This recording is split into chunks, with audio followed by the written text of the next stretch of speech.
या रविवारी येत आहे अक्षय तृतीया. 3.5 मुहूर्तापैकी एक असलेला हा दिवस आपल्या सर्वांसाठी अत्यंत भाग्याचा आणि शुभ मानला जातो. शास्त्रानुसार या दिवशी आपण जे काही सत्कर्म करतो त्याचे फळ अक्षय म्हणजेच कधीही संपत नाही असे मिळते. आजच्या व्हिडिओमध्ये आपण पाहणार आहोत की या दिवशी आपण घरामध्ये कोणती छोटी कामे करून सुखशांती आणि लक्ष्मीची कृपा प्राप्त करून घेऊ शकतो. आणि त्याचबरोबर एक अतिशय प्रभावी असा हा उपाय. तुम्हाला कितीही मोठी अडचण आली तरीही चालेल, पण आपल्याला हा एक उपाय जो आहे तर तो करायचा आहे. या उपायामुळे शत्रू तुमच्यासमोर लोटांगण घालेल, 7 पिढ्यांचा आपला पितृदोष नष्ट होईल, दारिद्र्य संपेल आणि त्याचबरोबर घरामध्ये अखंड लक्ष्मी प्राप्ती होईल. असा हा प्रभावी उपाय कसा करायचा याबद्दलची माहिती आजच्या व्हिडिओमध्ये मी तुमच्यासोबत शेअर करणार आहे. त्यामुळे व्हिडिओ हा स्किप न करता शेवटपर्यंत पहा. जर तुम्ही या चॅनलवरती नवीन असाल तर चॅनलला सबस्क्राईब करा आणि कमेंटमध्ये जय माता लक्ष्मी लिहायला अजिबात विसरू नका. अक्षय तृतीया म्हणजेच वैशाख शुद्ध तृतीया. याच दिवशी त्रेतायुगाची सुरुवात झाली आणि भगवान परशुरामांचा जन्मही झाला असे मानले जाते. या दिवशी नवीन कार्याची सुरुवात केल्यास त्यात यश नक्की मिळते. या दिवशी पाण्याचा माठ किंवा कलश दान करण्याचे मोठे महत्त्व आहे. उन्हाळ्याचे दिवस असल्याने तहानलेल्याला पाणी पाजणे हे सर्वात मोठे पुण्य मानले जाते. शक्य असल्यास सोन्याची किंवा चांदीची वस्तू खरेदी करावी. जर सोने खरेदी करणं शक्य नसेल तर घरातील लक्ष्मी म्हणून धने किंवा खडा मीठ नक्की विकत घ्यावे. हे समृद्धीचे प्रतीक मानले जाते. या दिवशी पितरांच्या नावाने अन्नदान आणि पाणीदान केल्याने घरातील इडापिडा दूर होतात आणि पितृदोष शांत होतो. रविवारी सकाळी लवकर उठून स्नान करावे, घराच्या मुख्य दरवाजावर तोरण लावावे आणि उंबरठ्याची पूजा करावी. लक्ष्मीला प्रिय असलेली कमळाची फुले आणि गुलाबाची फुले अर्पण करावी. अक्षय तृतीयेच्या दिवशी स्वयंपाकघरात नैवेद्यासाठी पुरणपोळी किंवा आम्रखंड आणि त्याचबरोबर आमरसाचा बेत देखील केला जातो. देवाला हा नैवेद्य दाखवताना त्यामध्ये तुळशीची पाने आवर्जून घालावी. अक्षय तृतीयेच्या शुभ मुहूर्तावरती आपण अनेक चांगले उपाय करतो, पण नकळत काही चुका केल्या तर त्या दिवसाचे पूर्ण फळ मिळत नाही. अक्षय तृतीयेला कोणकोणत्या चुका टाळायच्या असतात तर घरात वाद आणि नकारात्मकता पसरेल असा कोणताही शब्द तोंडामधून काढू नका. अक्षय तृतीया हा आनंदाचा सण आहे. या दिवशी घरामध्ये वादविवाद, भांडण किंवा कोणाचाही अपमान करू नका. ज्या घरात कलह असतो तिथे लक्ष्मी वास करत नाही. त्यामुळे या दिवशी मन शांत ठेवा आणि घरात प्रसन्न वातावरण ठेवा. अक्षय तृतीयेच्या दिवशी घर, विशेषतः घराचा मुख्य दरवाजा आणि देवघर अस्वच्छ ठेवू नका. कचरा किंवा अडगळ या दिवशी घरातून बाहेर काढावी. स्वच्छतेमध्येच लक्ष्मीचा वास असतो हे नेहमी लक्षात ठेवा. हा दिवस दानाचा मानला जातो. जर तुमच्या दारात कोणी गरजू व्यक्ती किंवा भिक्षुक आला तर त्यांना रिकाम्या हाताने परत पाठवू नका. तुमच्या शक्तीनुसार त्यांना अन्न, पाणी किंवा दान नक्की द्या. कोणालाही दुखावून आपण मिळवलेले पुण्य अक्षय राहत नाही. अक्षय तृतीया हा सात्विक दिवस आहे. या दिवशी घरामध्ये मांसाहार किंवा मद्यपान टाळावे. शक्य असल्यास तामसिक आणि गोड नैवेद्य बनवून देवाला अर्पण करावा. या दिवशी कोणाकडून पैसे उधार घेणे किंवा कोणाला पैसे उधार देणे टाळावे. असे मानले जाते की या दिवशी व्यवहार केल्याने घरातील बरकत कमी होऊ शकते. जे काही आहे त्यात समाधानी राहून लक्ष्मीची पूजा करावी. कोणाबद्दलही वाईट बोलणे किंवा खोटे बोलणे या दिवशी टाळावे. आपल्या वाणीतून कोणालाही त्रास होईल असे शब्द काढू नका, कारण या दिवशी उच्चारलेला शब्द आणि केलेले कर्म अक्षय राहते. या सर्व चुका ज्या आहेत तर त्या आपल्याला या दिवशी टाळायच्या आहेत. अक्षय तृतीयेला वेगवेगळ्या प्रकारच्या वस्तूंची खरेदी केली जाते. त्यामध्ये चुकूनही घरामध्ये लोखंडाच्या वस्तू ज्या आहेत तर त्या खरेदी करून आणू नका.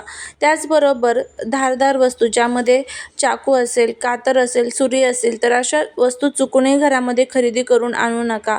त्याचबरोबर या दिवशी चुकून कोणाचाही अपमान करू नका. अक्षय म्हणजे ज्याचा कधी क्षय होत नाही, म्हणून वाईट कर्मांचा साठा करण्यापेक्षा या दिवशी जास्तीत जास्त चांगली कामे करून पुण्याचा साठा करा. तर या दिवशी आपल्याला एक अतिशय प्रभावी असा उपाय जो आहे तर तो करायचा आहे, कारण या दिवशी माता लक्ष्मी आणि भगवान विष्णू हे पृथ्वी तलावरती भ्रमण करत असतात. कोण उपाय करत आहे, सेवा करत आहे त्याबद्दल ते संपूर्ण बघत असतात आणि त्याच्या कष्टाचं, त्याच्या नशिबाचं फळ देण्याचं काम हे त्याला करत असतात. त्यामुळे आपल्याला या दिवशी घरामध्ये कनकधारा स्तोत्रम, लक्ष्मी गायत्री मंत्र, विष्णू गायत्री मंत्र यासारख्या सर्व स्तोत्रांचं आणि मंत्रांचं पठण करायचं आहे. आणि हे जे काही उपाय मी तुम्हाला सांगते तर ते देखील आपल्याला करायचे असतात. यंदाची अक्षय तृतीया तुमच्या आयुष्यातील सर्व संकटे दूर करणारी ठरणार आहे. कितीही मोठी अडचण असू दे, गरिबी असो किंवा शत्रूंचा त्रास, या अक्षय तृतीयेला जर तुमच्या जीवनात आर्थिक अडचणी असतील तर सतत पैशांची चणचण भासत असेल किंवा कामात यश मिळत नसेल तर हा व्हिडिओ तुमच्यासाठी अत्यंत महत्त्वाचा महत्त्वाचा आहे. अनेकदा आयुष्यात आपण कोणाचेही वाईट इच्छित नाही, तरीही काही लोक विनाकारण आपले शत्रू बनतात. कामात अडथळे आणणे, मानसिक त्रास देणे किंवा घरात नकारात्मकता पसरवणे असे प्रकार घडतात. शास्त्रानुसार जेव्हा आपल्या भोवतालची ऊर्जा कमकुवत होते तेव्हा शत्रू वरचढ होतात. हा उपाय तुमच्या शरीरातील आणि मनातील तेज तत्व जागृत करण्यासाठी आहे.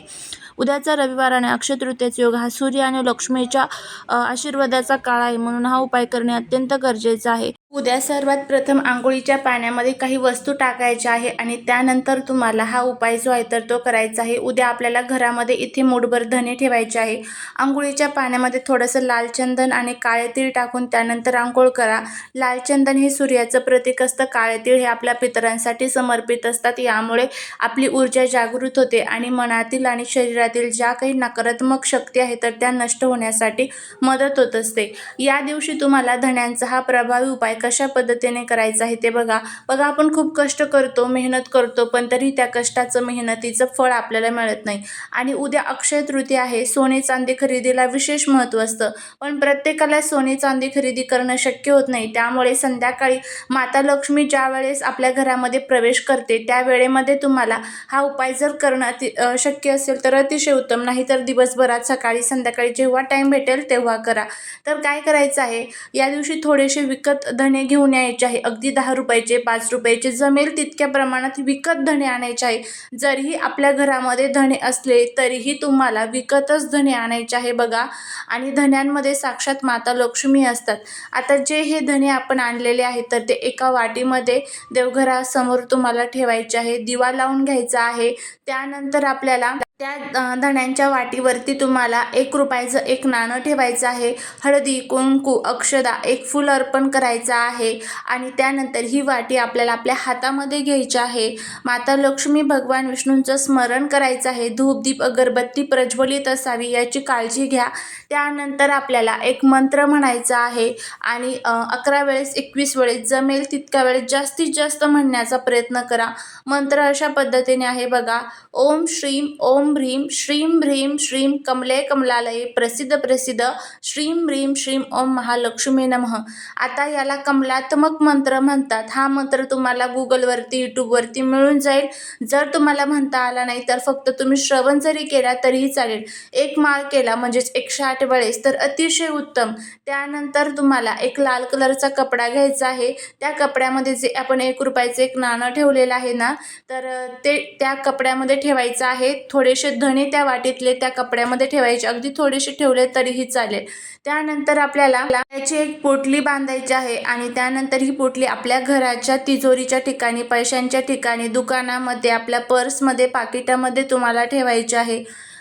जे आपल्या वाटीमध्ये थोडेसे धणे आहेत ते थोडेसे, जर तुमच्या घरामध्ये एखादी कुंडी वगैरे असेल तर त्यामध्ये टाकायचे आहे. बाकीचे उरलेले धणे घरामध्ये तुम्ही यूज करू शकता. अशा पद्धतीने आपल्याला हा उपाय जो आहे तर तो या दिवशी करायचा आहे. घरात या उपायामुळे पैसाच पैसा येईल, शत्रू संपेल, घराची, पतीची प्रगती होईल. श्री स्वामी